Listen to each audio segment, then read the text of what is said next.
ऐसे क्यों देख रही हो माँ? क्या बात है माँ जी? मैंने एक बहुत डरावना सपना देखा। विजय, विजय, क्या उनको बचाने का और कोई रास्ता नहीं है? माँ, आपकी हालत पहले ही ठीक नहीं है और ऐसी बातें सोच सोच कर और खराब हो जाएगी। आप आराम से सो जाइए प्लीज। सो जाइए माँ जी।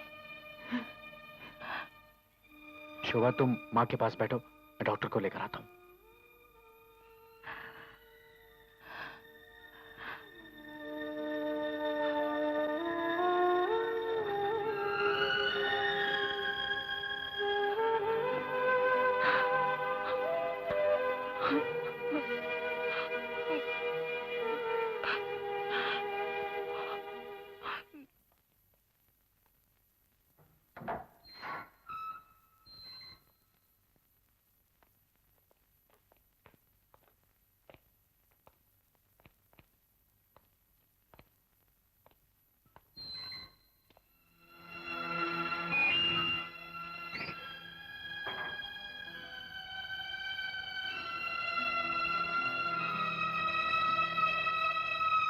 अरे, तुम्हारी आंखों में आंसू।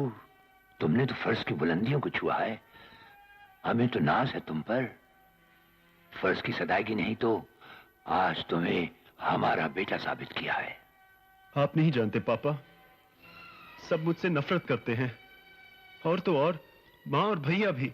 वो समझते हैं कि मैंने ही आपको इस दशा तक पहुंचाया है। गलत, एकदम गलत। हमने जुर्म किया और उसकी सजा लाजमी है। जानते हो, अगर तुम ऐसा ना करते तो हमारी नजरों से गिर जाते। सभी लोग तो ऐसा नहीं सोचते। सबको भूल जाओ।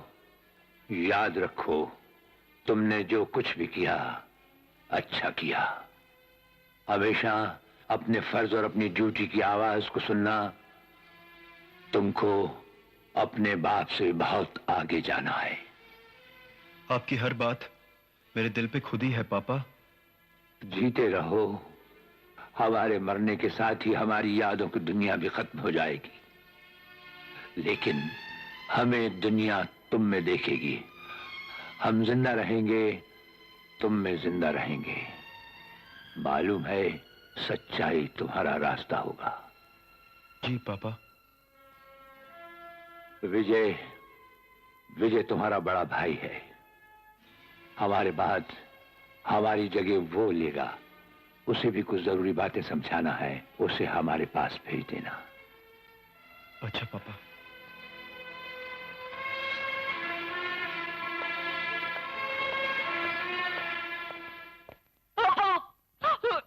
ज्योति, क्या हुआ बेटी? क्या हुआ?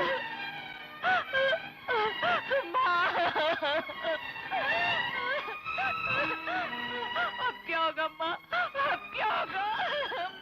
हे भगवान, ये क्या? अब मैं क्या करूं?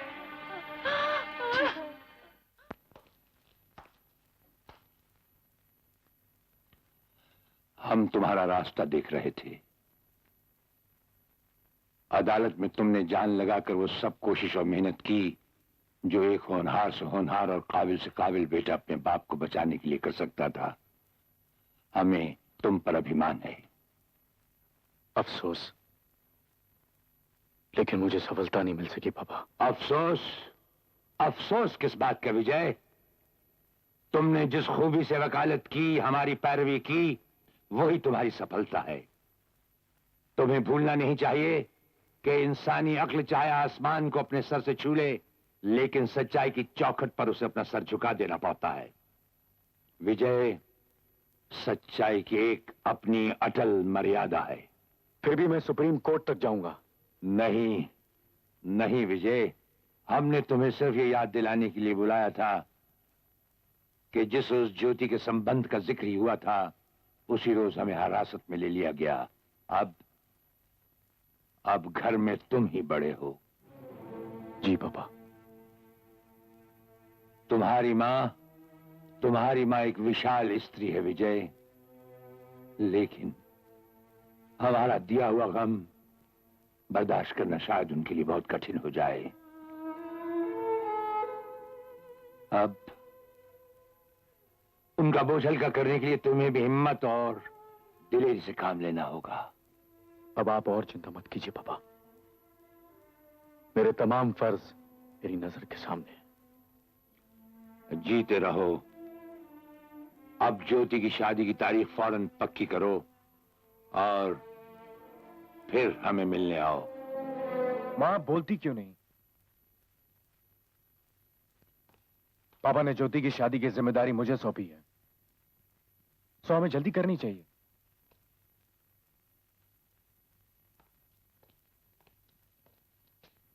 आप लोग खामोश क्यों हैं? क्या मैं ठीक नहीं कह रहा? आखिर पापा का कहा तो मुझे ही करना है। हाँ बेटे, मैं जानती हूँ। विजय भैया,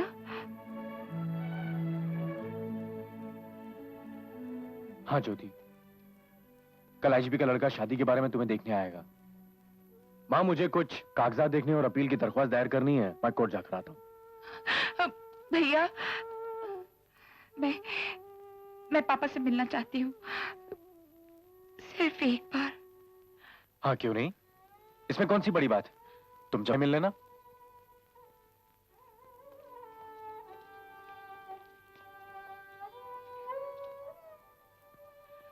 माँ, माँ, मेरी बच्ची,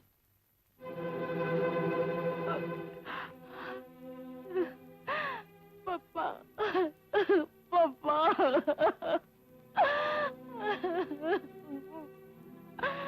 पापा, ये सब कुछ जानते हुए भी पापा, आप कैसे कह रहे कि मेरी शादी हो जानी चाहिए? हर बाप यही कहेगा बेटी, लड़की घर का चिराग होती है। लेकिन पापा, इस चिराग के सिले से तो रोशनी नहीं पापा, रोशनी नहीं, सिर्फ धुएं का गुबार निकल रहा है पापा।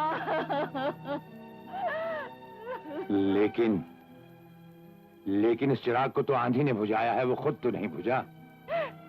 लेकिन वो बुझ भी गया और तबाह भी हो गया। नहीं नहीं नहीं, तुमने अपने हाथों से तो अपने आप को तबाह नहीं किया। तुम बेदाग हो बेटी, तुम उस आदमी को भूल जाओ और बेखौफ खतर शादी के लिए हाँ कह दो। हाँ कैसे कह दूं पापा? तुम्हें हाँ कहना होगा। तुम हमारी बच्ची हो, ये हमारी आखिरी ख्वाहिश है। अगर तुमने इनकार किया तो जरा सोचो, हमारा कितना बड़ा अपमान होगा, इस घर की मान मर्यादा का अपमान होगा। तुम्हारी माँ, तुम्हारे भाई दुनिया के आगे सर उठाकर चल नहीं सकेंगे। अच्छा पापा, मैं वचन देती हूँ, मैं वचन देती हूँ।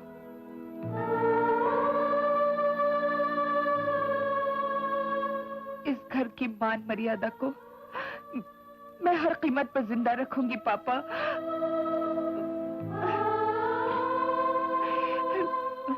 पापा, मुझे आशीर्वाद दीजिए पापा,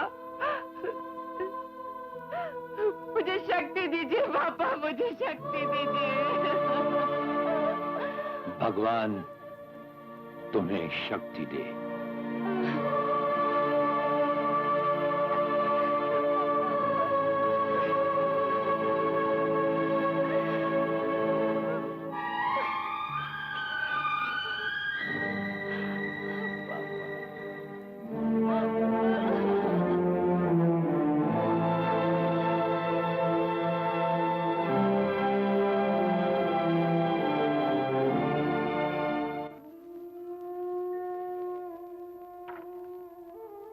ज्योति, ये हमारा वादा रहा।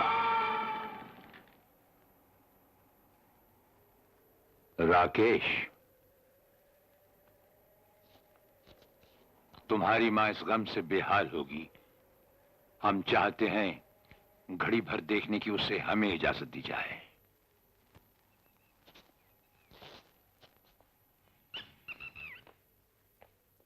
देशमुख साहब, आपने सुना? हम्म। मेरी माँ की हालत बहुत खराब है। अगर वो पापा को एक नजर देख लें तो शायद उन्हें कुछ धारस आ जाए। इन हालात को देखते हुए ठीक है, मैं इजाजत देता हूं, लेकिन तुम्हारी जिम्मेदारी पर। जी जी, मेरी जिम्मेदारी पर।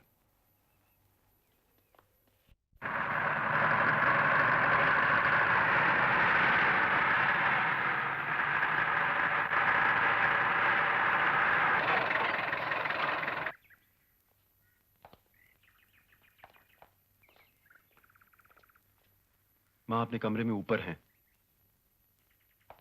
तुम लोग इनके साथ जाओ।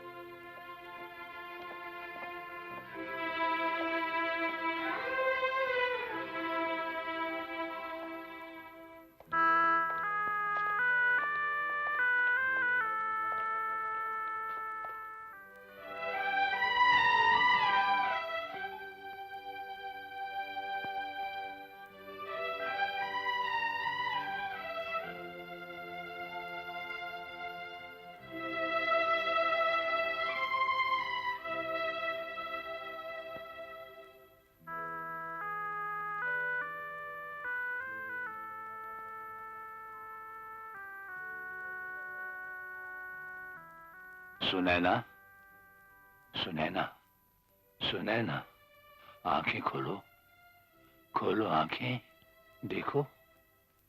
हाँ, हाँ।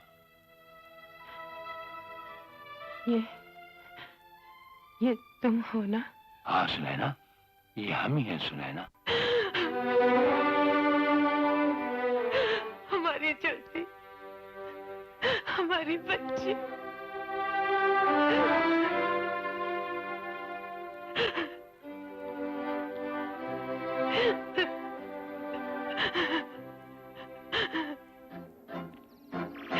हमारी बच्ची। सखाराम, चलो उनको अंदर से लेकर आए। चलो। मिस्टर राकेश, बहुत देर हो गई। हाँ चलो ऊपर चलें।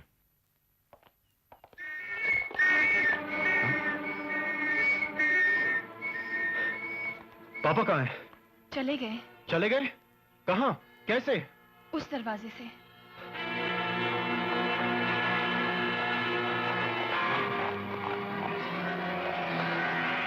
Oh no.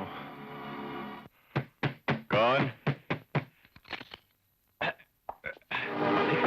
कमिश्नर साहब, आप इसे काट दो, जल्दी से काट दो, पुलिस हमारा पीछे पड़ रही है।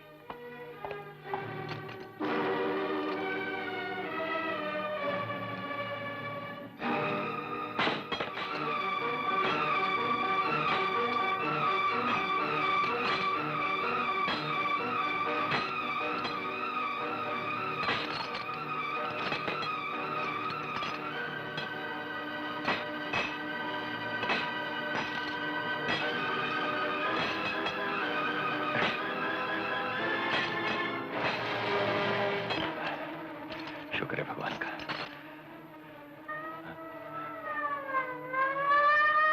मालिक, मेरे ख्याल से पुलिस आ गई है।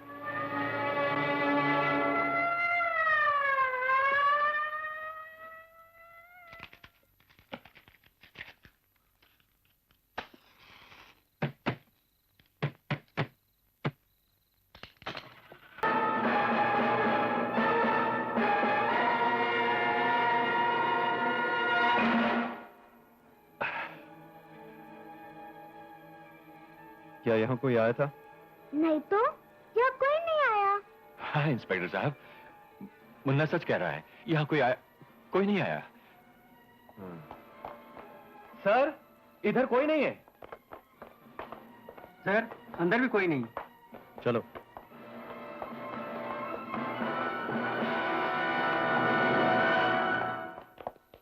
नमस्ते।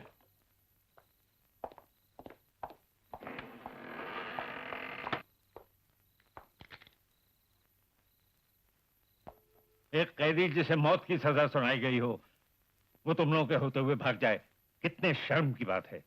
कमिश्नर को बचाने के लिए ये राकेश की चाल थी सर। इसने हमें जानबूझकर धोखा दिया है। सच ये है, ना ये मेरी चाल थी ना धोखा। सच ये भी है कि भागने वाला कैदी मेरे पिता हैं। मैं एक मामूली सब इंस्पेक्टर हूं और भागने वाला कैदी कमिश्नर था। मुझे उनकी इज्जत बनाए रखने के लिए उन्हें ढूंढने और गिरफ्तार करने की इजाजत बख्शी जाए। तुम एक मौका और चाहते हो?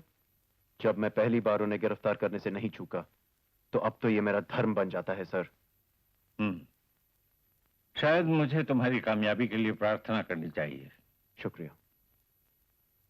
तुम लोग जा सकते हो।